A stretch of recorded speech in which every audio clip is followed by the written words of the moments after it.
Dr. Amaril's office must be close.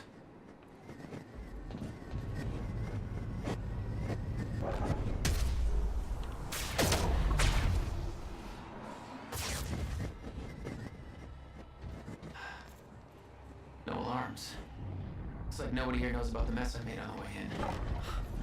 Nice job, Beth. Hey guys, don't mind me. Guns made to operate in a stutter. Paul had clear priorities. When time ends, guns don't. It was technology that allowed people to move inside a stutter. But too heavy to carry, I assume. That's why I had to find the lighter model in Amaril's office.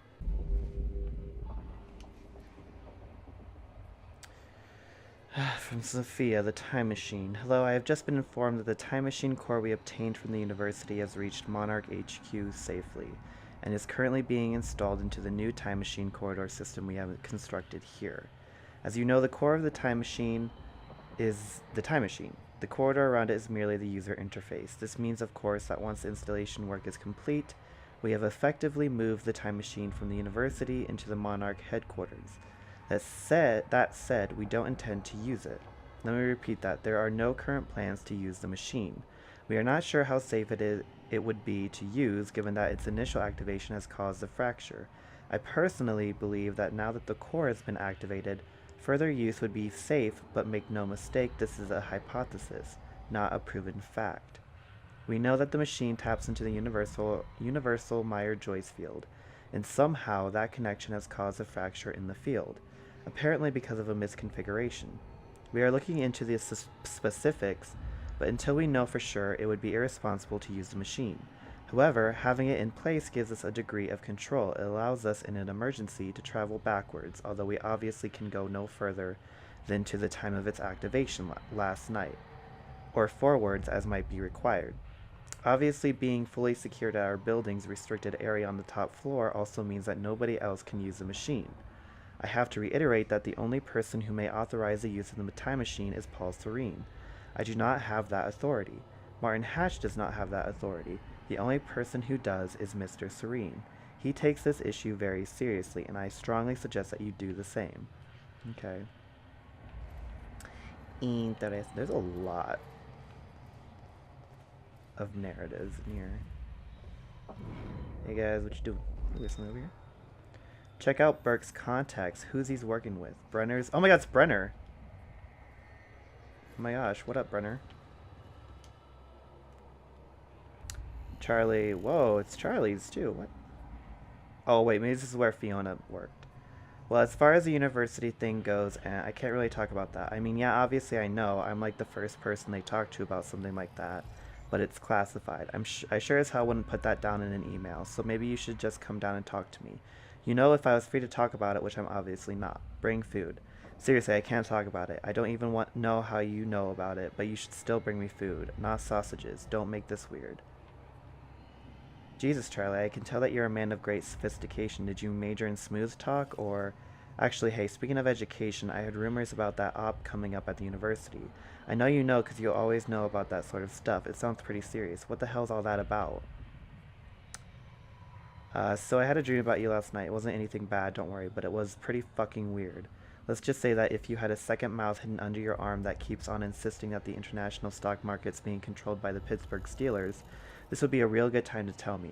I mean, I don't usually have premonitions or anything. I don't believe in that crap, but just the same, I'd hate for that one to turn out to be true. Oh, and also that mouth eats nothing but sausages. Real chomp chomp style. So, you know, there's probably nothing Freudian happening here. Freudian, I don't know. Just wanted you to know. What are you up to, Charlie? God, if it's this extreme... Oh, shit. I have even more crap to look at.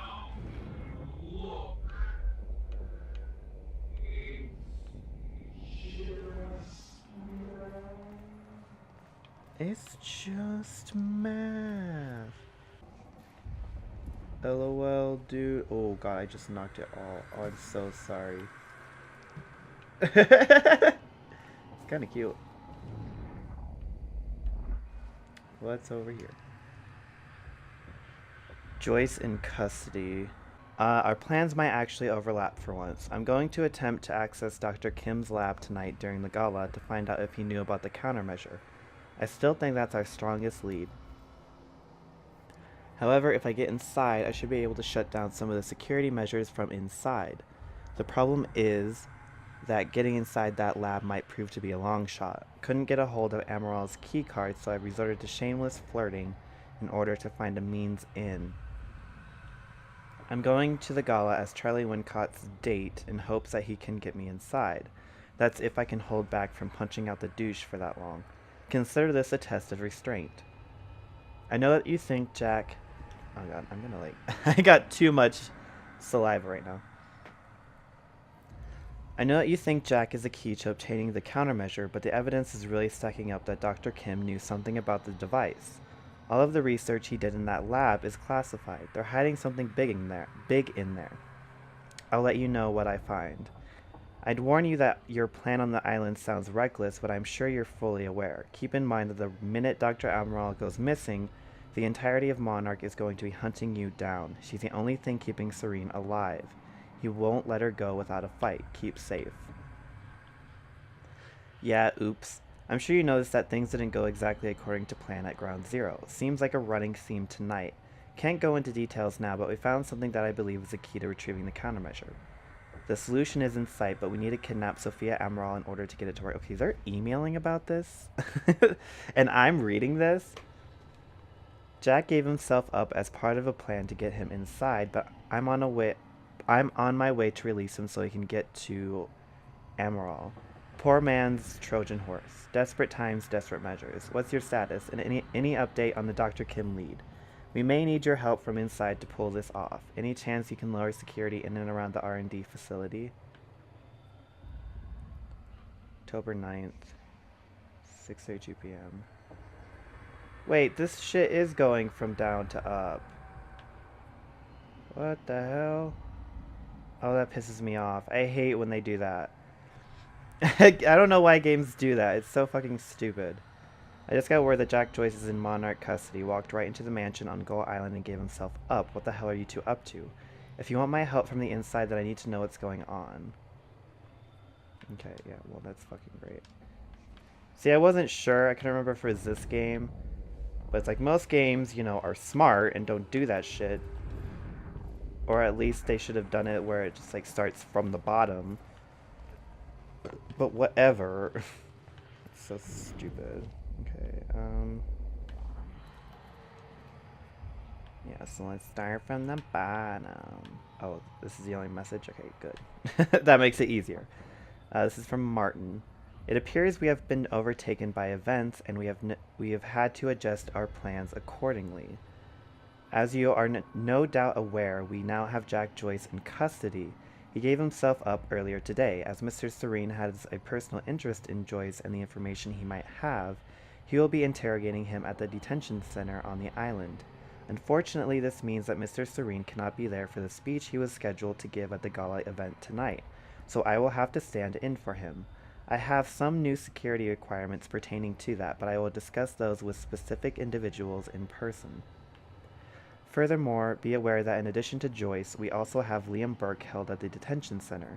Despite his long service to Monarch, Burke is now to be considered hostile, and has already done quite a bit of damage to us. I shouldn't have to say this, but just be absolutely clear. Any orders given by him should be ignored. Please ensure that Joyce is ready for Mr. Serene. Also, please bear in mind that Joyce is Chronon active and extremely dangerous. He has given himself up voluntarily, so it's entirely possible he doesn't intend to cause trouble, but let's make sure we're prepared if he does. We don't know his motivations, and I would not put it past him to use his surrender as means to exact a hidden agenda. I mean, you weren't wrong. Like, that's literally what I did. Looks like there's a couple things in that room, so let's go there. Hey girl, what up? That's Emma's office. Oh, this is... Oh. Okay. Amaral had tried to warn Paul. The end of time was approaching quickly. Less than 24 hours away. Mr. Serene believed it would take years to run its course. Admittedly, he was wrong. Oh, shit. Dream Journal... Oh, wait. Oh, okay, it's just this. Okay. With Jack Joyce in our custody, I thought it relevant to forward you a message you sent me years ago. Do not underestimate the significance he holds in your life. I understand your concern that he is reluctant to accept the inevitability of what is coming. However, when he sees the whole picture, he'll have no choice but to believe. We all had our doubts once. You showed us the light. Give him time. Dream journal. That was your fucking dream? Bitch, you might want to get a life. 'Cause projected fracture progression. We've looked at the preliminary data on the frequency and severity of the stutters and crunched the numbers, and the results are alarming. Our original projection, which gave us years until the fracture reached the point where time breaks down completely, does not match up with the progression of stutters we are experiencing. Put simply, the stutters are happening more and more frequently, clearly indicating that the Meyer-Joyce field is breaking down much faster than we thought. Taking the rate of acceleration, we can hypothesize that we might have as little as 24 hours until we reach the end of time, or the point at which time stops and no longer starts up again.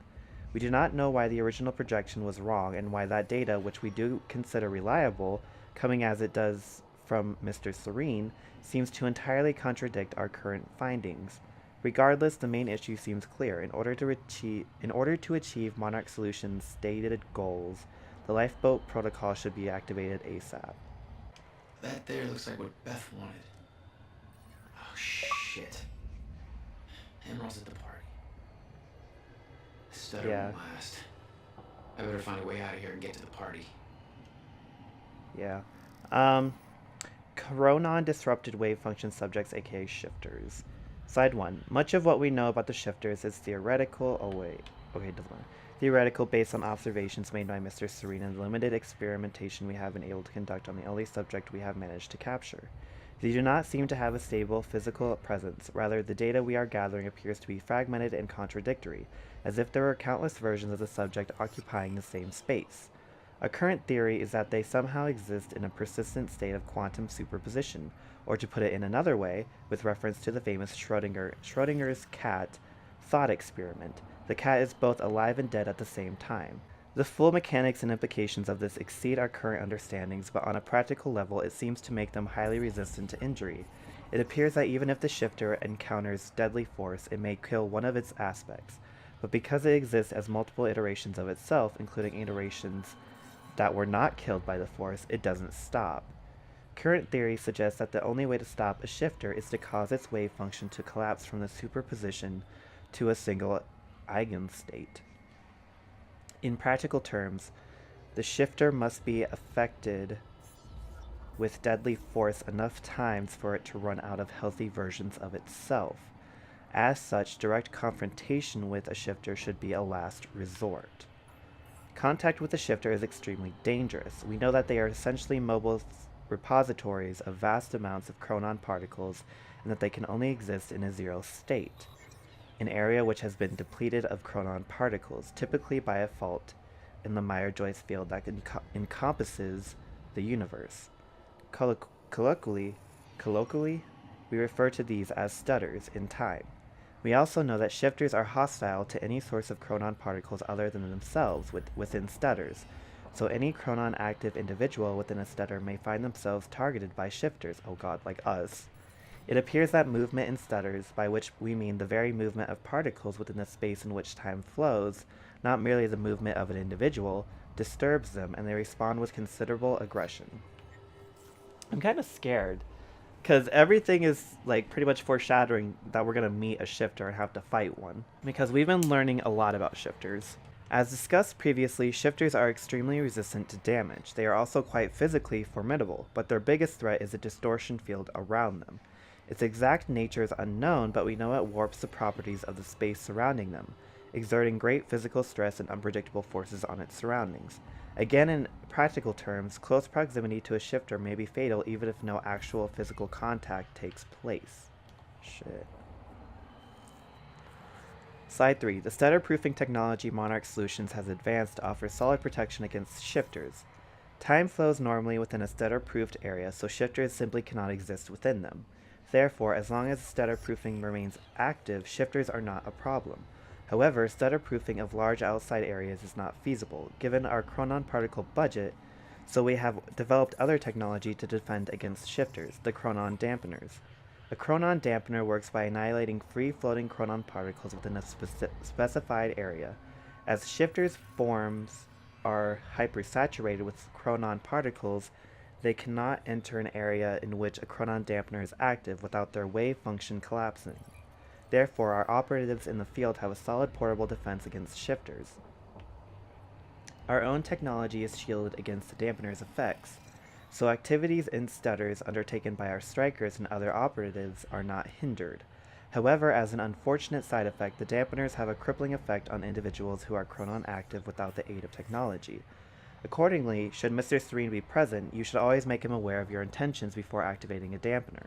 You may rest assured that the dampener is not powerful enough to do actual physical harm to Mr. Serene, whose system constantly produces new chronon particles to replace the ones that are lost, but as the dampener's effects are unpleasant and enervating, such an encounter is likely to lead to an awkward conversation about future career prospects.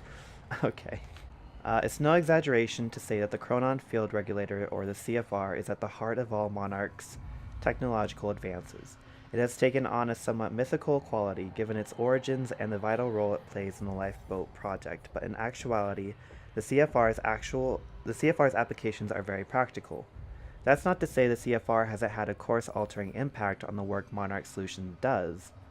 It's been hugely influential in the development of both the stutter-proofing technology that allows us to shield large areas from the effects of a zero state, enabling time to keep flowing within them even as it stops everywhere else, as well as a smaller personalized application of the same technology.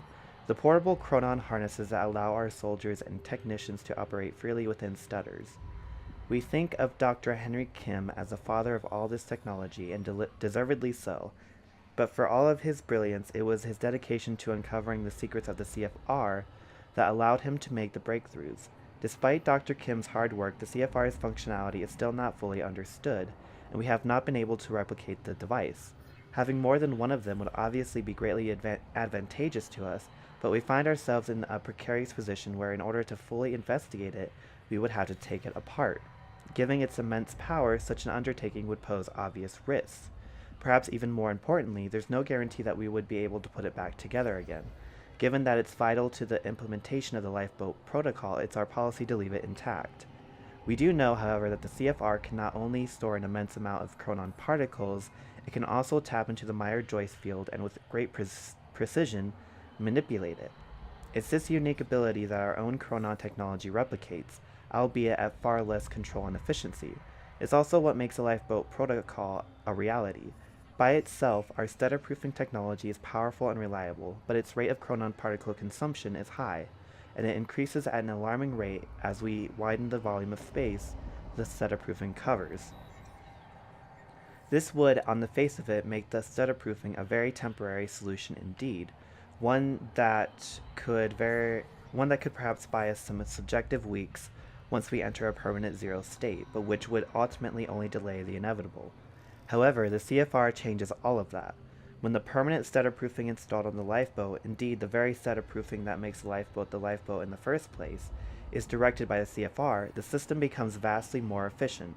Our chronon particle consumption is reduced by around 1% of what it otherwise would be. Given that chronon particles are hard to source, even at our ground zero installation, and our stockpiles are decidedly limited, this means that the CFR makes the difference between lifeboat being a temporary stopgap solution or a very long-term undertaking that hopefully allows us to eventually find a solution to the end of time. Sophia, as promised in our latest session, I am now going to transcribe what I recall from my dreams. I still have doubts that this exercise will help alleviate my symptoms, but I'm willing to explore the idea further if you truly believe in its merit. For someone who is not a medical doctor, let alone a mental health professional, you seem to take a great interest in my thoughts, not that I don't appreciate it. Here is my first attempt. I recall a haunting image of 7 red doors. Each door had a wrought iron handle that was dripping liquid metal onto the ground, creating a pool in the middle of the room. I looked down into the aqueous metallic glow at my feet to see my own glimmering reflection, revealing that I had aged half a lifetime. Startled, I looked back up to discover that only one door remained. Jack Joy stood in front of it.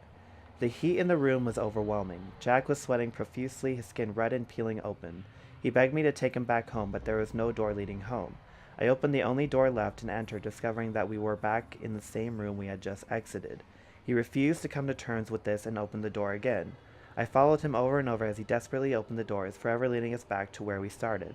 The heat grew and he howled in pain, begging to know why I made the other doors disappear, why there was only one path. He begged me to bring the other doors back. He begged me to take him home. The iron pool burst into flames. Jack screamed in agony. I grabbed him, told him that we needed to learn to endure the heat, to embrace the flame. I knew it would come to pass eventually, but the only way to survive it was to accept its inevitability. My body began swaying rapidly, dancing to the movement of the flames around me until my bones faded out of existence, and I surrendered to the fire until we were one in the same. I was no longer one being in one place and time. My life force spread evenly across the flames until I was no longer an individual in one body, but a grander, shifting entity. I could feel Jack being consumed within my essence. I felt a power within the heat, a clarity of intent. I forgot about my desire to ever return from the flames, because the body that once desired to return was lost forever. I became the very thing that I entered, and it became me, a cyclical fury chasing itself. Ouroboros. I woke up in a cold sweat. I quickly wrote down words that poisoned my mind in that moment. Delmore Schwartz was right. Time is the fire. Okay, drama queen. I'm just kidding. She's playing Alan Wake. Oh my god, get the fuck out of here. Okay, can you shut up? Greetings. It has been brought to my attention that there is some confusion as to the reason for the upcoming evening gala on Gull Island. I understand that some feel that such a celebration is frivolous, even misguided. In the aftermath of last night's events at Riverport University and the now-present steadily advancing fracture in time. These concerns are understandable, but they are... Oh my god, shut up. These concerns are understandable, but they are missing the bigger picture. Monarch Solutions is now entering a phase in which its true purpose will be fulfilled. We have finally arrived at the moment for which we have spent years preparing. The purpose of this event is twofold.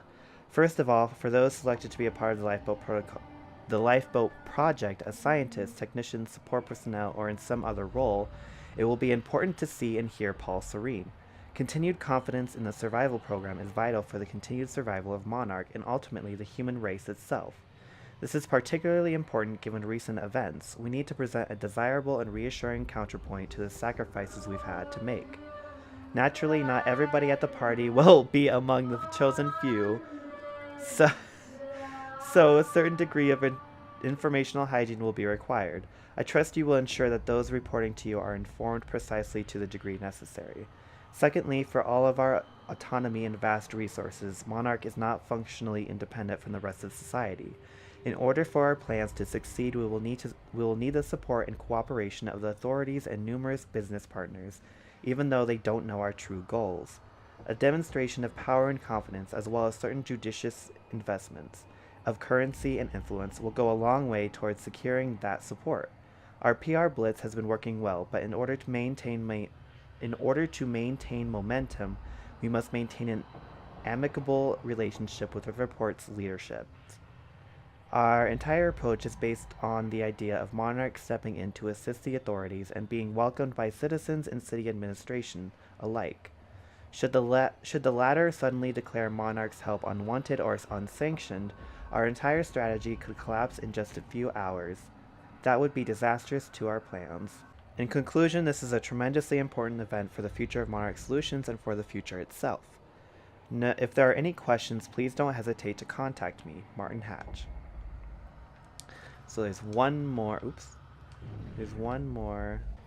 What you looking at, bud? Oh, there's still another. Damn, there's another office?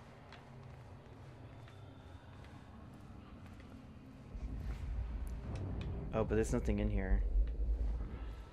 It's like the last office, but nothing's in here. Okay. Well, we gotta go. Oh. Shit, we missed this? Paul Serene has become preoccupied with the appearance of Jack Joyce. He has put aside his engagements. Oh, wait. Okay, good. I was like, if this is an email, I have to make sure this is from bottom to top. Okay. He has put aside his engagements at tonight's gala in order to focus on some feeble attempt to convert Jack to our cause. This distraction presents us with the perfect opportunity to push our our agenda. I'm gonna throw up. Oh my god, that was a hard hiccup.